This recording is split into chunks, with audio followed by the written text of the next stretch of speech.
చారిత్రక భద్రకాళి అమ్మవారి ఆలయంలో దేవీ నవరాత్రి ఉత్సవాలు అత్యంత వైభవోపేతంగా జరుగుతున్నాయి. ఉత్సవాల్లో భాగంగా అమ్మవారికి అర్చకులు విశేష పూజలు నిర్వహించారు. భద్రకాళి దేవి శరన్నవరాత్రి మహోత్సవంలో భాగంగా దసరా, శివి పూజ, భద్రకాళి అమ్మవారికి సామ్రాజ్య పట్టాభిషేకం సేవలు దర్శించుకునేందుకు భక్తులు ఆలయ ప్రాంగణంలో బారులు తీరారు. అమ్మవారి నామస్మరణతో ఆలయ ప్రాంగణం మారుమోగుతుంది.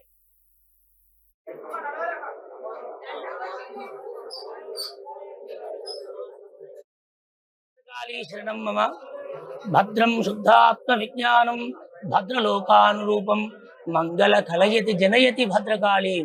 భద్రకాళి అమ్మవారంటేనే సమస్తమైన శుభలములను, శ్రేయ సంపదలను, మంగళములను, భద్రములను కలుగజేసే చక్కని తల్లి.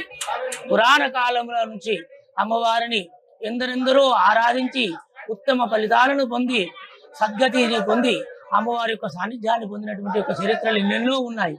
అలాగే ఓరుగల్లు ప్రజల అదృష్టం మనందరిది. అమ్మవారు ఇక్కడనే స్వయంభూగా విరాజిల్లుతున్నది.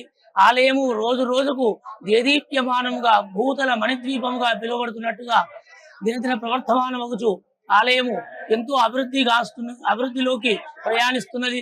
అనేక మంది భక్తులు కూడా అమ్మవారిని దర్శించి ఉత్తమ ఫలితాలను పొందుతున్నారు. వారి యొక్క బాధలను తొలగజేసుకుంటున్నారు. అలాగే దేవీ నవరాత్రులలో ఎంతో వైభవంగా ఇక్కడ జరుగుతాయి. మా భద్రకాళి ఆచార్యవరులు అనువంశక పరంపర పూజారి అనేటువంటి భద్రకాళి శేషు గారి ఆధ్వర్యంలో ఉత్సవాలు వైభవంగా ఈ 9 రోజుల పాటు 9 రూపాలలో అమ్మవారికి విశిష్ట పూజలు అందజేసి ఈనాడు విజయదశమి శమీ శమ్యతే పాపం శమీ శత్రు వినాశనం అర్జునస్య ధనుర్ధారి రామస్య ప్రియదర్శనం.